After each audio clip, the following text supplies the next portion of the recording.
Oke Mbak, hari ini kita ke Kowloon B ya. Iya Mas. Aku ini bingung. Santai ya. Masalahnya sampean biyen iki apa? Data ganda. Sik data ganda iki piye? Data ganda dari awal masuk pakai nama asli. Terus kedua dipalsukan oleh pihak PT. sponsor. Nah, dari situ terus pakai alamat sampai bertahun-tahun sampai sekarang pakai nama yang kedua yang palsu. ini. Iya. Berarti yang masuk Hong Kong itu pertama. Jadi dua KTP. Masuk. Oh, berarti sampean pegang dua KTP. Makanya ketahuan dua KTP itu. Oh, jadinya saiki begitu diurus lagi yang KTP baru itu baru ketahuan. Okay. Makanya dikembalikan terus dikasih surat putih itu bawa ke Kowloon B. Terus sampean datang ya untuk pertemuan pertama kemarin. Pertemuan pertama kemarin tanggal 8 bulan 4. 8 bulan 4. Apa yang terjadi di tanggal 8 bulan 4? Di dalam sana nggak boleh bawa apa-apa, terus diinterogasi ada tapi sebelum diinterogasi ada seorang petugas imigrasi yang agak tegas, maksudnya supaya kita itu ngaku. Pertama kan nggak ngaku, terus kamu jangan nyangkal ini semua data sudah ada, data kamu punya satu orang 2 KTP katanya gitu. Terus bukti-bukti kami juga sudah ada, ya udah aku akhirnya ngaku di situ. Terus sampai dikasih 18 pertanyaan atau berapa gitu. Habis itu terus ini dari bulan 4 sampai sekarang belum ada kabar berikutnya. Iya. Makanya hari ini kita mau coba mau tanya sampai bagaimana dan seperti apa. Iya. Oke.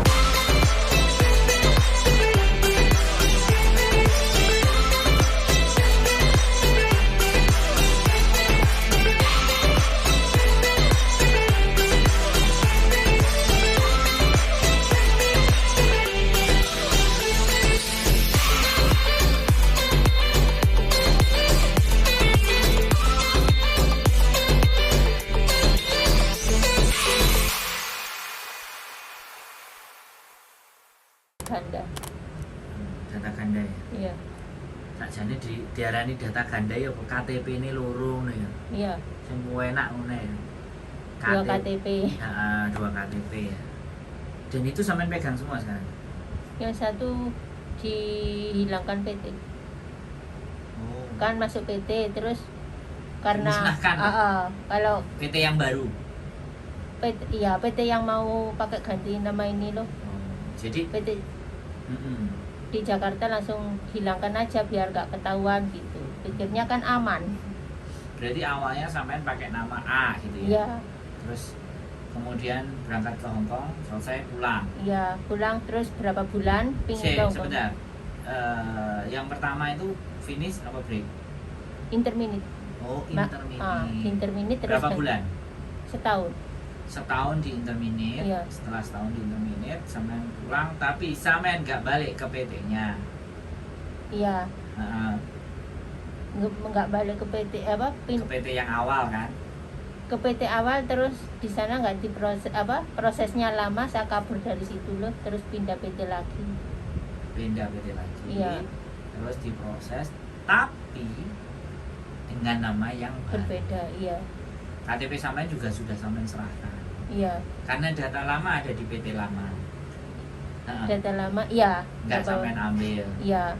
Akhirnya diproses di PT baru dengan data yang baru. Iya. Terus akhirnya berangkat. Iya, berangkat tahun 2005 kalau nggak salah. 2004 sampean berangkat kan, dapat setahun tuh intermediate. Berarti 2005 berangkat lagi. Iya. Dengan data yang baru sampai sekarang. Iya, sampai sekarang baru kena masalah. Iya. Yes, clear ya masalahnya. Iya. Jadi clear. Tapi intinya di saat sampean di PT baru ngerasa bahwa yang penting aku kan udah. Iya. Tapi begitu. Nah, kenanya di kemarin itu karena apa? Bikin KTP. Bikin KTP yang baru ya? Iya. Jadinya dari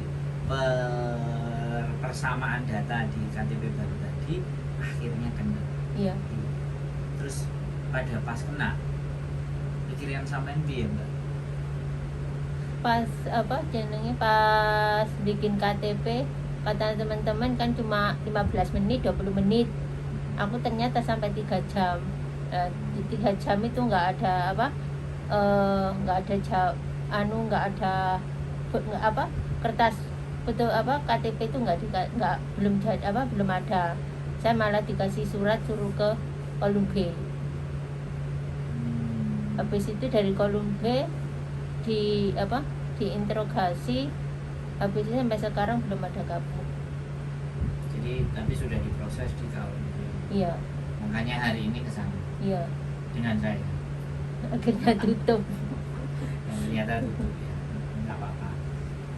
Jadinya seperti itu. Tapi perasaan sampean itu sebenarnya was-was, khawatir, bimbang atau apa gitu. Iya. Masih sampai sekarang iya, tapi nggak begitu terlalu. ya, nggak terlalu pas kenanya, soalnya berita simpang siur masih jadi pikiran tambah gak tenang. Ada yang bilang segini, ada yang di penjara, ada yang di penjara, ada yang didenda 40.000. Jadi itu yang berapa membuat hari pikiran tambah pikiran tambah nggak tenang. Terus share ada yang bilang katanya ini masalah nggak begitu berat, ada katanya mungkin kedenda hanya mungkin 1.000 atau gimana gitu. Jadinya sekarang jadi sekarang sudah agak mendingan lah, nggak begitu terlalu dipikirin, iya.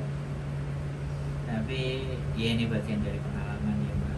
Kira-kira sih ada yang perlu sampean ingin sampaikan nggak ke teman-teman terhadap pengalaman sampean ini ketika mereka menghadapi persoalan atau masalah?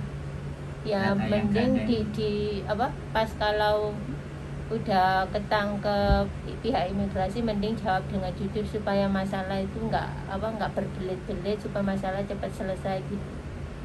Dan nggak usah perlu khawatir dengan kabar yang ada gitu loh.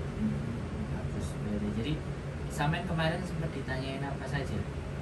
Kalau tanyain 15 pertanyaan atau 18 tapi agak lupa. Tapi ya? yang jelas intinya itu penerjemah ngasih pertanyaan itu, kalau yang jangan ditanya lagi karena ini masalah sudah sangat lama gitu. Terus saya kalau tiap minggu harus hadir, saya tidak bisa karena saya banyak kesibukan kerja gitu, nggak sempat untuk kesini katanya gitu. Penerjemahnya bilang gitu. Terus tanda tangan 3 orang, saya penerjemah sama yang pihak imigrasi.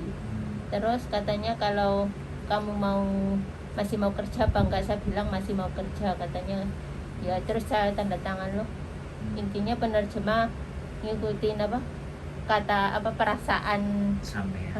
Jadinya menyampaikan perasaan ya. sampean, isi hati sampean ke pihak imigrasi. Gitu iya, ya. Iya. Luar biasa ya, Mbak. Banyak sekali persoalan, tapi sekarang udah lebih tenang ya. Iya, alhamdulillah. Cuman kita belum dapat keputusan endingnya nanti seperti apa. Ya, mudah-mudahan hal yang baik akan menyertai sampean. Amin, Orang ya. baik pasti akan ketemu dengan hal-hal yang baik. Itu pesannya ya, jangan terlalu berbelit-belit, sampaikan apa adanya. Iya. Oke, selesai semuanya biar aman dan tidak perlu khawatir dengan kabar di luar sana. Iya. Enggak gitu pesan saya. Jadi mudah-mudahan Mbak E tetap bisa bekerja dan mendapatkan apa yang dia mau. Makasih ya Mbak atas informasinya. Kemudian sehat selalu buat sampean. Terima kasih.